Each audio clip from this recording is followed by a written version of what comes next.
Hello dear students, welcome to the Synapse EduTech. I am your biology tutor Ayush नागने और आज हम लोग पढ़ेंगे second part of the lecture of जो पिछला लेक्चर था पिट्यूटरी ग्लैंड का और हाइपोफाइशियल पोर्टल सिस्टम का.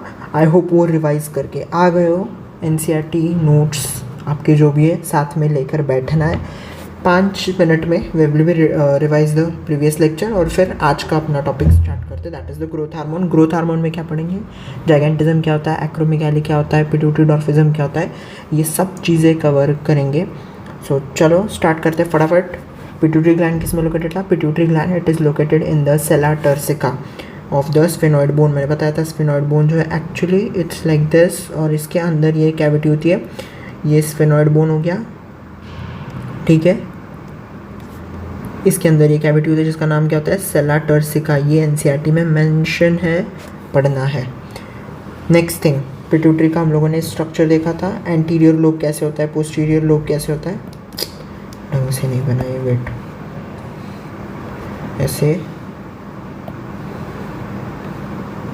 बनाया था हम लोगों ने और इसमें फिर 3 पार्ट्स किए थे हम लोगों ने. दिस इज़ द पार्स डिस्टालिस, बास डिस्टालिस, ये पार्स इंटरमीडिया और ये था पार्स नर्वोजा. मैंने ये भी बताया था कि इसके हार्मोन्स कौन से कौन रेगुलेट करता है, ठीक है. ये सब चीज़ें एक बार फटाफट देख लेते हैं. और पोर्टल सिस्टम कौन सी होते हैं? 2 पोर्टल सिस्टम्स होती हैं हमारे बॉडी में. एक होती है हेपेटिक पोर्टल सिस्टम और दूसरी होती है hypophyseal portal system. Renal portal system हमारे पूरे बॉडी में प्रेजेंट नहीं होती है. Renal portal system it is present in the frog, ठीक है. That you have to remember. Portal system का मैंने एक बताया था कि कैसे होता है. आर्टरीज आती है, ठीक है, इधर कैपिलरीज देगी बट वेंस नहीं बनाएंगी, फिर से आर्टरी बना देगी ये एंड फिर आगे जाके एक और बार ये कैपिलरीज का बनेगा पूरा बंच और आगे जाके फिर वेंस बनेंगे. तो इस पूरे सिस्टम को हम लोग क्या बोलते थे? Portal system. और ये किस चीज़ का पोर्टल सिस्टम? ये this is a hypophysial portal system. This is hypophysial portal system. ये मैं पढ़ा चुका हूँ. नॉर्मल सर्कुलेशन में क्या होता था? आर्टरी आती थी, कैपिलरीज बंच बनता था और फिर when. This is normal circulation. ये पोर्टल सर्कुलेशन है, ये समझ में आ गया. अब इसके 3 पार्ट्स मैंने बताए थे, फटाफट एक बार देख लेते हैं. This is the pars distalis, ठीक है. ये था pars intermedia, pars nervosa. Pars nervosa के बारे में मैंने एक खास बात बताई थी. It do not secrete any hormones. ये खुद प्रोड्यूस कुछ हार्मोन नहीं करता है. डू नॉट प्रोड्यूस और सिंथेसाइज एनी हॉर्मोन्स. एक्चुअली ये क्या करता है?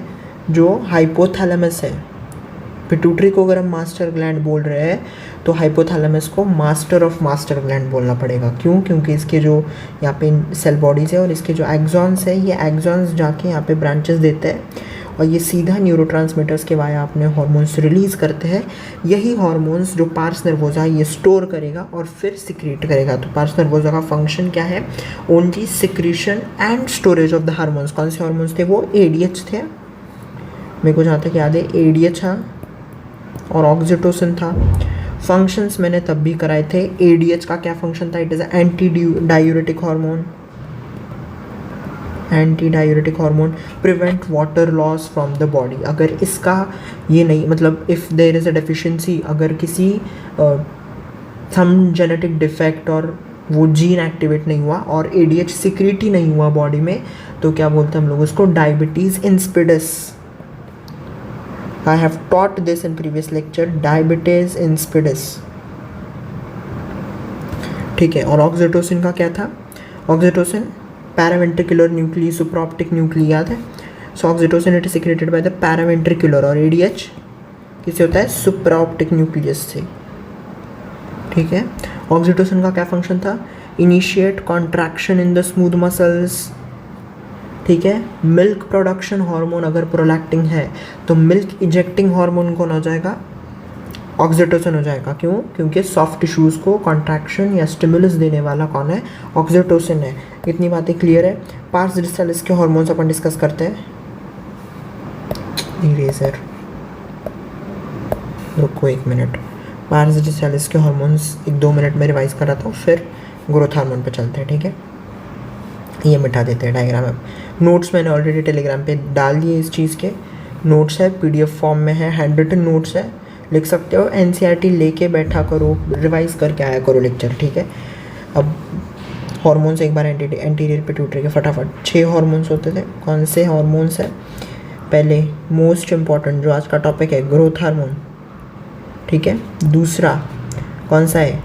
ACTH, एब्रीवेशंस याद करने को बोला था मैंने। Adrenocorticotropic hormone, what it stimulates? Adrenal cortex. और एड्रेनल कॉर्टेक्स को अगर ये स्टिमुलेट कर रहा है तो अब एड्रेनल ग्लैंड किधर लोकेट होता है? On the superior surface of the kidney. Kidney अगर ऐसी है, सपोज दिस इज किडनी, तो इसके ऊपर एक कैप जैसा स्ट्रक्चर होता है, that is known as the adrenal gland. ध्यान रखना है, on the superior surface of the kidney there is a, इसीलिए एड्रेनल ग्लैंड को क्या बोला जाता है? Suprarenal glands. सुप्रारीनल ग्लैंड्स ये एनसीईआरटी में नहीं है, suprarenal glands. It is just for your information, ताकि आपको सरफेस पता हो, ठीक है। It is on the superior surface. ACTH का हो गया। एड्रेनल कॉर्टेक्स एक बात होगी। दूसरा हार्मोन कौन सा था? ACTH एक हो गया। फिर prolactin, TSH thyroid stimulating hormone, FSH follicle stimulating hormone and LH luteinizing hormone, follicle stimulating hormone. अब नेम देखो, फॉलिकल है, फॉलिकल है तो क्या करेगा?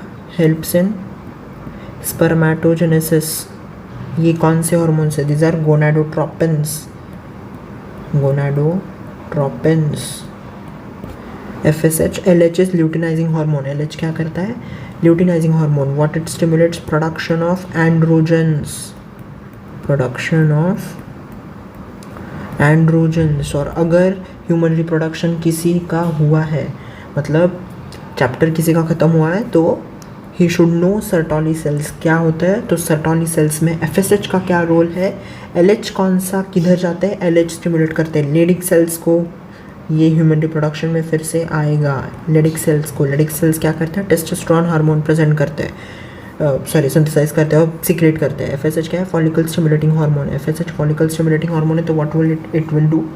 FSH सीधा फॉलिकल को स्टिमुलेट करेगा, ओवेरियन फॉलिकल को स्टिमुलेट करता है, उसका ग्रोथ, उसका मैचुरेशन, वो सब चीज़ें FSH करवाता है। दूसरा चीज़ सर्टोली सेल्स को, तो स्पर्मेटोजेनेसिस में भी FSH हेल्प करता है, हेल्प्स इन स्पर्मेटोजेनेसिस। अब कैसे करता है ये मैंने बता दिया। ये टॉपिक पूरा ह्यूमन रिप्रोडक्शन में चला जाएगा। अभी भटक गए अपन टॉपिक से, तो वापस आते हैं। ये 6 हार्मोन्स याद होने, एंटीरियर पिट्यूटरी के, पोस्टीरियर पिट्यूटरी के मैंने बता दिए। ओके, चलो अभी आज का टॉपिक स्टार्ट करते हैं। That is the growth hormone. So किसको क्या क्या पता है ग्रोथ हार्मोन के बारे में? ग्रोथ हार्मोन नेम ही सजेस्ट कर रहा है उसका, इट ग्रोथ करवाता है बेसिकली बॉडी की। It stimulates the growth of our body, so it is secreted by the anterior pituitary. में भी एक सेल्स होते हैं जिसका नाम होता है सोमैटोट्रॉफ्स। सोमैटोट्रॉफ्स सेल्स होते हैं, सेल्स इन एंटीरियर पिट्यूटरी, वो सीक्रेट करते हैं ग्रोथ हार्मोन को। इसीलिए ग्रोथ हार्मोन को हम लोग क्या बोल सकते हैं? और सोमैटोट्रोपिन। ये अगर आउट ऑफ सिलेबस आना है एंडोक्राइन से, तो इधर से आ जाएगा सोमैटोट्रोपिन, या फिर ऐसा कुछ नाम दे देंगे, वो है। So it is secreted by the anterior pituitary, somatotrophs है। और इसका मेन जो है that is the clinical gigantism, acromegaly, pituitary dwarfism, ये सब चीज़ें सोमैटोट्रॉप्स सिक्रेट करते हैं। अब सोमैटोट्रॉप्स कितने परसेंट होते हैं? एंटीरियर पिट्यूटरी सबसे ज़्यादा सेल्स कौन से होते हैं? तो वो सोमैटोट्रॉप्स होते हैं।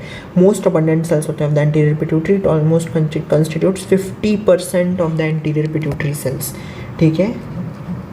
तो एंटीरियर पिट्यूटरी के जो सेल्स है दैट इज सोमैटोट्रॉप्स, तो वो रिलीज करते हैं somatotropin, that is the growth hormone.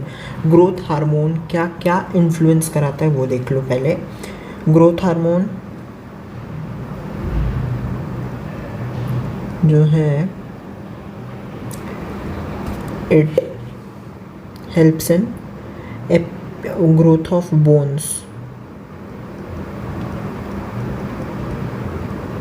Growth of bones, height basically बढ़ाने में। तो सबसे पहले अगर हम बात करें, इन्फेंट्स में बढ़ेगा थोड़ा सा ग्रोथ हार्मोन, फिर एडोलसेंस तक मतलब इट इज़ ऑलमोस्ट कांस्टेंट, और फिर एडोलसेंस में अचानक जो है इसका लेवल जो है पीक पे चला जाता है। और इसीलिए वो रीज़न है कि 9, 12 इवन फर्स्ट ईयर MBBS तक आपकी जो हाइट है, अभी आप दोगे नीट तो आपका फर्स्ट ईयर सिलेक्शन हो जाएगा अगर आप ध्यान से पढ़ोगे तो, ठीक है। सो एडोलसेंस में ये 4-5 साल जो होता है up to what adolescence is 16 to 20 या 21 तक भी अगर आप कंसिडर कर लो तो growth hormone is at its peak. तो ग्रोथ हार्मोन जो है हाइट बढ़वाता है, इसी में जब जितनी आपकी हाइट बढ़ेगी that is the maximum height. तो ग्रोथ हार्मोन का ये एक काम होता है, हाँ ठीक है। आई होप ग्रोथ हार्मोन की काफ़ी चीज़ें जो है समझ आ चुकी है। अभी क्लिनिकल पे चलते हैं सीधा। अब सपोज ओवर सिक्रीशन हो गया, बहुत बार ये होता है, sorry for the disturbance, actually बहुत बार ये होता है कि ग्रोथ हार्मोन जो है, ग्रोथ हार्मोन में कोई इसका फीडबैक, अब ये मेन इसका ये हाइपोथैलेमिक रेगुलेशन कैसे होता है। हाइपोथैलेमिक रेगुलेशन ये भी एक इम्पॉर्टेंट टॉपिक है, तो मैं इसी के अंदर ले देता हूँ। हाइपोथैलेमस सेपरेट से कवर अपन देखते हैं, अगर टाइम रहा तो करते हैं। हाइपोथैलेमिक रेगुलेशन इसका पूरा, तो हाइपोथैलेमस का क्या है। हाइपोथैलेमस बेसिकली रिलीज़ करेगा एक हार्मोन, क्या नाम है उसका, growth hormone releasing hormone, GHRH, again a new abbreviation for you, growth hormone releasing hormone. ये जाके स्टिमुलेट करेगा किसको, एंटीरियर पिट्यूटरी को, that will stimulate anterior pituitary. तो ये कराएगा ग्रोथ, ठीक है, ये कराएगा ग्रोथ। ग्रोथ हार्मोन क्या करता है, ग्रोथ ही कराता है यार, नाम से पता चलता है। अब बहुत ज़्यादा ग्रोथ हार्मोन बढ़ गया, सिग्नल जाएगा हाइपोथैलेमस को,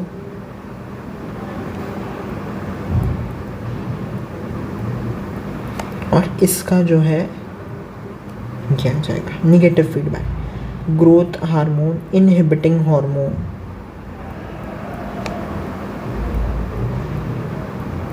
ग्रोथ हार्मोन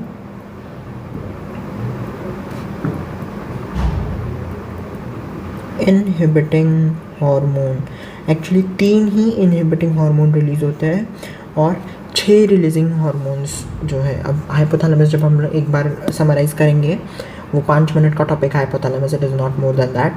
हाइपोथैलेमस में जो है 6 रिलीजिंग हार्मोन्स है, मतलब 6 हार्मोन्स जो है वो पिट्यूटरी को कंट्रोल करते हैं to release a specific hormone. जैसे एड्रिनल कॉर्टिकोट्रॉपिक रिलीजिंग हार्मोन है, तो वो कौन सीक्रेट करना है, जहाँ पे RH आ जाएगा रिलीजिंग हार्मोन। जैसे कि अब पिट्यूटरी के जितने भी हार्मोन्स है, GH आ गया, ठीक है, ACTH आ गया, तो ACTH एड्रिनोकॉर्टिकोट्रॉपिक रिलीजिंग हार्मोन, तो ठीक है, तो वो सब चीज़ें हैं। फिर इसके अंदर मेलानोसाइट रिलीजिंग हार्मोन है, तो मेलानोसाइट रिलीजिंग हार्मोन वो सीक्रेट होता है, लेकिन इनहिबिटिंग सिर्फ 3 इसके सीक्रेट होंगे, growth hormone inhibiting hormone, prolactin hormone inhibiting hormone, और तीसरा होता है melanocyte stimulating inhibiting, melanocyte inhibiting hormone. तो उस 3 और बाकी के जितने भी 3 बचे हुए वो अपना निगेटिव फीडबैक कंट्रोल से चीज़ें कंट्रोल कर लेते हैं और हार्मोन का सिक्रेशन मेंटेन करते हैं।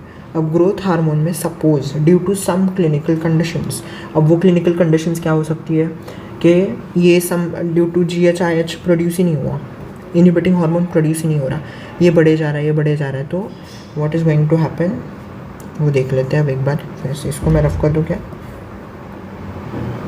ओके ठीक है, चलो एक बार देख लेते हैं, फिर NCERT रीड करते हैं। NCERT reading is the of course most important. अब इन्फेंट्स और एडल्ट्स, इन्फेंट्स मतलब बेसिकली एडोलसेंस, चाइल्डहुड में या फिर ऐसे किड्स बोल दो, और एडल्ट्स, किड्स नहीं, चिल्ड्रन। नॉर्मली 10-12 ईयर्स के बाद जब एक्चुअली बहुत ज़्यादा पीक हो जाता है और वो बहुत एग्जेसिव पीक हो जाएगा, तब ये डिसीजेस आ जाएंगी। ओवर सिक्रेशन ऑफ GH क्या हो जाएगा, it stimulates abnormal growth, abnormal growth, तो वियर्ड से फेशियल फीचर्स दिखने लगते हैं क्योंकि फेशियल बोन्स भी बढ़ते हैं, हाथ लंबे होते हैं, पाँव लंबे हो जाते हैं। बेसिकली अगर आपने देखे हो 7-8 फुट के भी बंदे होते हैं कभी कभी, तो वो that suffering from a condition that is known as the gigantism.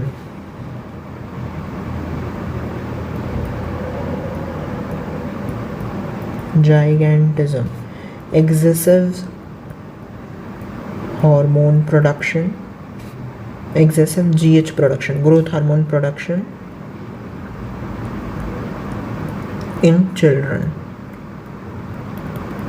अब excessive का देख लिया, अगर कम हो रहा है मतलब तो ग्रोथ हार्मोन डिक्रीज हो गया, डिक्रीज सिक्रेशन, नॉर्मल लेवल से बहुत कम है, डिक्रीज हो गया सिक्रेशन, तो उसको हम लोग बोलेंगे पिट्यूटरी डॉर्फिज्म। पिट्यूटरी डॉर्फिज्म। डॉर्फ देखे सर्कस में किसी ने डॉर्फ, जोकर जो होते हैं ना छोटे छोटे, आजकल दिख आपको नॉर्मली कभी कभी चलते रास्ते पे दिख जाएंगे कि अडल्ट भी है जो छोटे, उनकी हाइट छोटी है, तो डेफिनेटली पिट्यूटरी डॉर्फिज्म या बहुत सारे किड्स चिल्ड्रन हो जाते हैं जिनमें हाइट का प्रॉब्लम होता है, होगा आप में से भी किसी को, तो दैट इज़ मतलब उतना सीवियर नहीं होता है डेफिनेटली, बट थोड़ा अगर ग्रोथ हार्मोन का सिक्रेशन कम हो जाता है तो that is the case of pituitary dwarfism. बहुत सीवियर लेवल इससे कुछ नहीं होता, बट एक ओवर अगर प्रोडक्शन है तो जाइगेंटिज्म याद रखना है चिल्ड्रन में, और पिट्यूटरी डॉर्फिज्म चिल्ड्रन में होता है। अब अडल्ट्स में आता है, अब एक्सेसिव सिक्रेशन अडल्ट्स में इन मिडिल एज स्पेसिफिकली जो है, अडल्ट्स बढ़े जा रहे हैं 21 एज के बाद या मैक्सिमम 25 ले लो, इसके बाद जीएच सीक्रेट होता है लेकिन बहुत कम अमाउंट में सीक्रेट होता है, और वो इतना कम होता है कि it can not increase your height further. Growth hormone के उसके स्पेसिफिक मेटाबॉलिक रोल्स भी है, लेकिन वो फिर हाइट नहीं बढ़ा पाता है आफ्टर अ स्पेसिफिक एज, लेकिन फिर भी आपकी हाइट बढ़े जा रही है in a middle age man और वुमेन, फिर भी अगर हाइट बढ़ रही है then that is the case of acromegaly. Acromegaly, ठीक है, excessive production of growth hormone, excessive production of growth hormone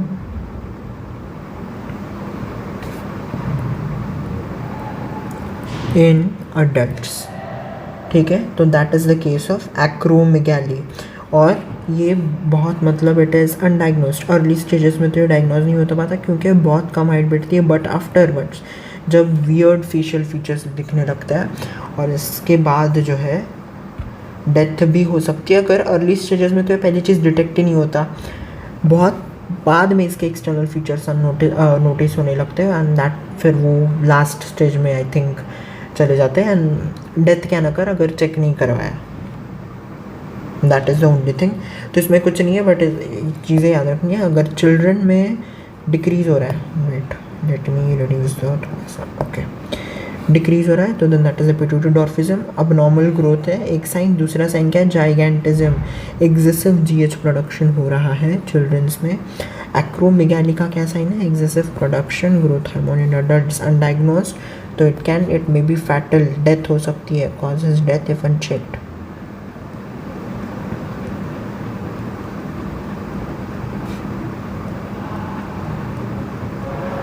community post पे क्वेश्चंस आ जाएंगे इस लेक्चर के ऊपर, कुछ 2-4 क्वेश्चंस जितने भी आ जाएंगे, PYQs आ जाएंगे, जो भी होगा अटेंड कर लेना है। कम्युनिटी पोस्ट के क्वेश्चंस खुद से भी सॉल्व करने क्वेश्चंस, PYQ करो।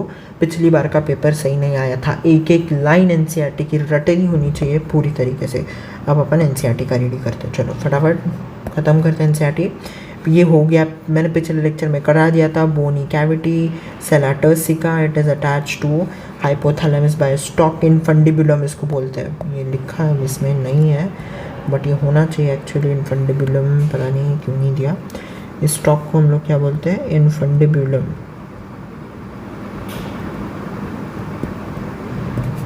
ठीक है, नेक्स्ट क्या है, एडिनो हाइपोफाइसिस, न्यूरो हाइपोफाइसिस करा था मैंने, 2 पोर्शंस होता है एंटीरियर पोस्टीरियर, ठीक है। एडिनो हाइपोफाइसिस का फिर डिवीजन हो जाता है पार्स डिस्टालिस पार्स इंटरमीडिया में, उसके हॉर्मोन्स भी हो गए थे। एंटीरियर पिट्यूटरी किस चीज़ को बोलते हैं हम लोग, पार्स डिस्टालिस को।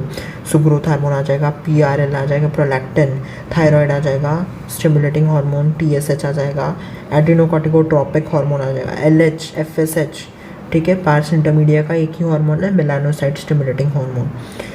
पार्स इंटरमीडिया का तो हो गया, it is merged with pars distalis, separate lobe नहीं है इसके लिए, पिट्यूटरी के 2 ही लोब्स है, याद रखना है। Adeno hypophysis, neuro hypophysis. Adeno hypophysis में फिर से 2 लोब्स आ जाएंगे, मतलब छोटे, वो अनडिफरेंशिएट नहीं होता है, तो डिफ्रेंशिएटेड नहीं होते बेसिकली, तो वो एक होता है पार्स डिस्टालिस, दूसरा हो जाएगा पार्स इंटरमीडिया, ठीक है। न्यूरो हाइपोफाइसिस को मैंने बोल दिया, 2 हार्मोन्स ऑक्सीटोसिन वैसोप्रेसिन सिंथेसाइज नहीं करते, they are axonally transported to the neurohypophysis. Over secretion हो गया ऑफ GH स्टिमुलेट्स, अब ये ओवर सिक्रीशन अभी आज का पार्ट है तो ध्यान से सुनो।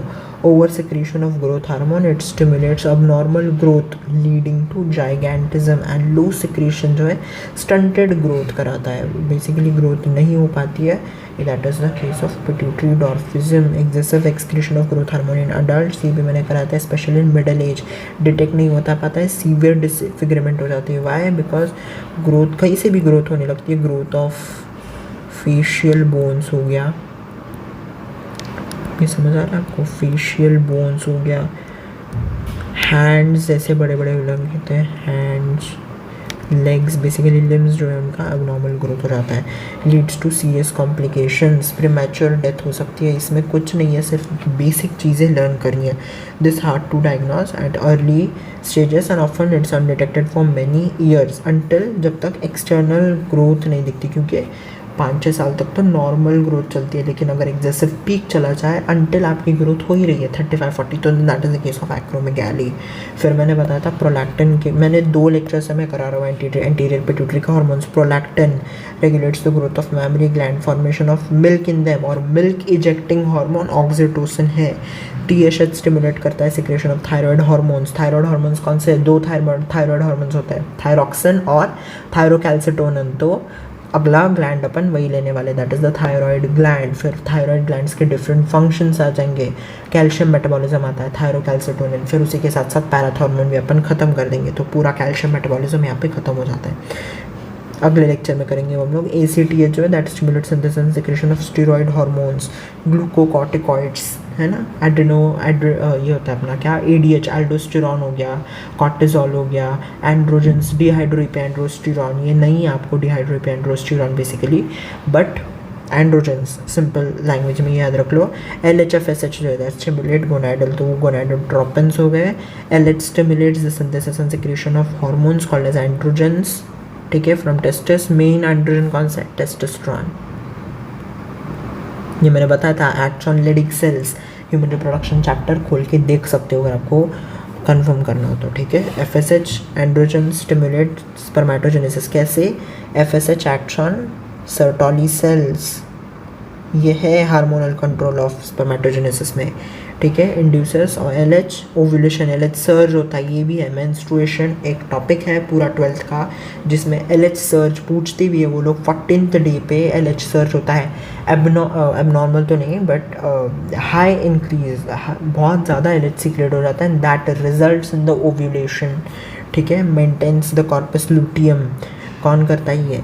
LH, ठीक है। कॉर्पस लूटियम मेंटेन हो रहा है। कॉर्पस लूटियम का फंक्शन क्या है? साथ साथ अगर आप ड्रॉपर हो तो आपका ह्यूमन रिप्रोडक्शन हो जाना चाहिए, और ये रिवाइज आपको याद आना चाहिए चीज़ें। कॉर्पस लूटियम का क्या फंक्शन था? To maintain the endometrium.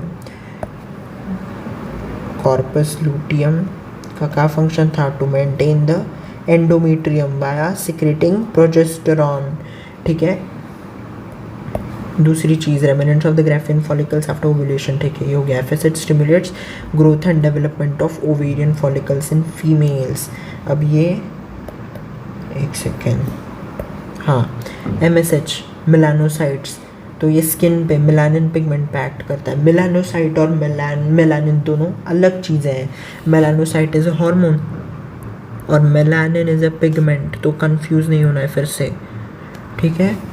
Oxytocin act on smooth muscles, the vigorous contraction, parturition के वक्त, milk ejection from the mammary gland. आया ना, एनसीईआरटी में है, छुपी चीज़ें होती हैं एनसीईआरटी में, हम लोग पढ़ते हुए इग्नोर कर देते हैं, बट इसी पे क्वेश्चन आता है। Vasopressin acts mainly on the kidney, stimulates resorption of water, electrolytes, DCT, क्यों, रिड्यूसेस वाटर लॉस। अगर नहीं हुआ ऐसा तो डायूरेसिस हो जाएगा, एक्सेसिव वाटर लॉस हो जाएगा हमारे बॉडी से, डिहाइड्रेशन की कंडीशंस हो सकती है, उस केस में एंटी डायूरेटिक हार्मोन अफेक्ट करता है। अगर ये पूरा इसका मैकेनिज्म होता है, ठीक है, सिर्फ एडीएच रिलीज नहीं होता है, पूरा उसका मैकेनिज्म होता है, that we will study in the excretion, पूरा रास मैकेनिज्म चलता है, वो रेनिन एंजियोटेंसिन मैकेनिज्म। अगर आप किसी ने पढ़ा हो तो रेनिन एंजियोटेंसिन, एल्डोस्टेरॉन आ जाएगा उधर, ठीक है। An impairment affecting synthesis and release of ADH results in diminished ability of kidney to conserve water, leading to loss and water dehydration. Diabetes insipidus, diuresis हो जाता है, ठीक है।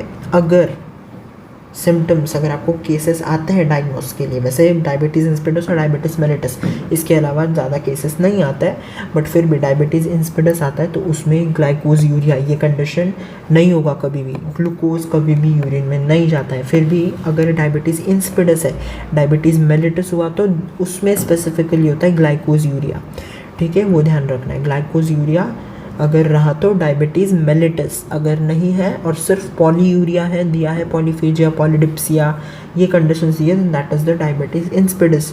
आई होप ये अभी एनसीईआरटी ख़त्म हो गई है पूरी पिट्यूटरी ग्लैंड की।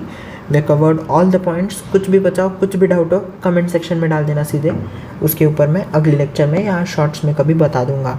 अच्छा, नया सीरीज स्टार्ट हुआ है एग्जाम्पल लर्निंग शॉर्ट्स, तो उसका फर्स्ट वीडियो आ चुका है, second I will be uploading tomorrow, तो वो देख लेना। सेकेंड, अभी फाइकोमाइसिटिस कवर हो गया, एस्कोमाइसिटिस अब हम लोग कवर करेंगे, ठीक है, एक एक फटाफट याद करेंगे। फिर अपन एनिमल किंगडम के भी एग्जाम्पल्स उठा देंगे जो सबसे बहुत लोगों को टफ लगता है, मॉर्फो को एग्जाम्पल्स हो गए, सब क्लियर कर देंगे, ठीक है। चलो तब तक के लिए बाय बाय। रिवाइज करना, एनसीईआरटी पढ़ना, चलो बाय।